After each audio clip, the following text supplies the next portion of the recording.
for joining us. So the future of Goodrich Quality Theaters is not clear after the company filed for bankruptcy.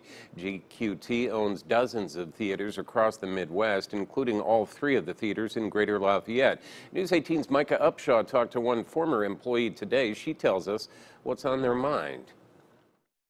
As the public is finding out about this, like the employees are finding out about this, so it's an especially stressful time for them. Greater Lafayette Goodrich Quality Theater employees are left wondering what's next. The Michigan-based company has filed for Chapter 11 bankruptcy after falling nearly $33 million in debt. Former employee Allie Cheney worked as a theater manager and a member of the corporate marketing team, but many of her close friends are still employees. I've met so many of my best friends there. I met my significant other there, the person who I'm going to marry someday. I met working at these theaters and at this company, and I'm just worried for all these people that I just love dearly. GQT plans to keep its theaters open. Filing for a Chapter 11 will allow the chain to restructure its debts. But Cheney explains what could happen in a worst-case scenario. My history of working with the theaters and knowing them, the one kind of at risk probably looks like Lafayette 7. There is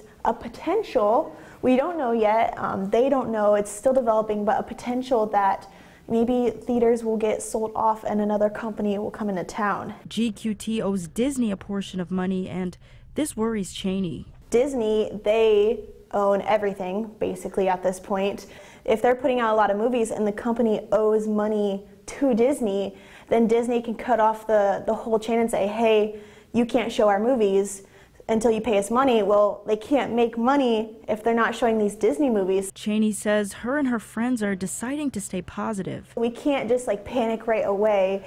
We need to support the people that are there and who are worried about their jobs and their careers, but still kind of be calm and realize it's a long process and there's a lot to it, so not panic just yet. In Greater Lafayette, Micah Upshaw, News 18. Well, we reached out to the company's headquarters in Michigan, but our calls for comment